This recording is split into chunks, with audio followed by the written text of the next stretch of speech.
Early this morning, a cargo ship rammed into Baltimore's Francis Scott Bridge, causing the span to collapse and rescuers to launch a massive search for at least 6 people who are missing. Here's what we know so far about the disaster.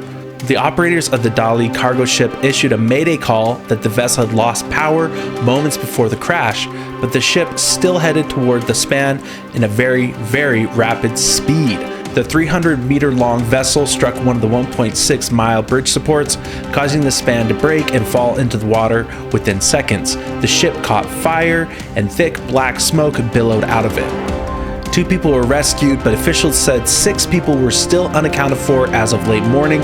All were believed to be a part of a construction crew that was repairing potholes on the bridge.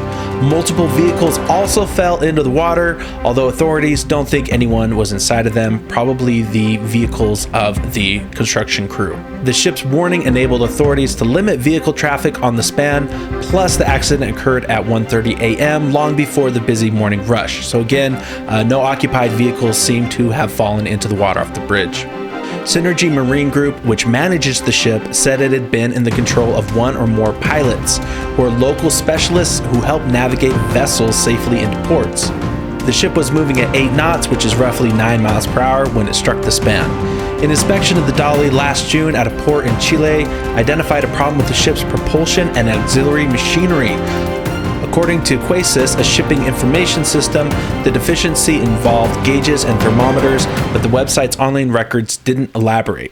The most recent inspection listed for the Dali was conducted by the U.S. Coast Guard in New York on September 13, 2023.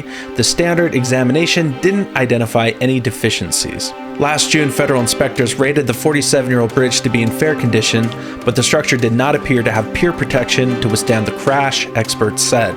Sleepy Joe Biden said Tuesday that he plans to travel to Baltimore after a nap, and that he expects the federal government to pick up the entire cost of rebuilding the bridge. The collapse, however, is not likely to have a big effect on worldwide trade because Baltimore is not a major port for container vessels, but the port's facilities are more important when it comes to goods such as farm equipment and automobiles.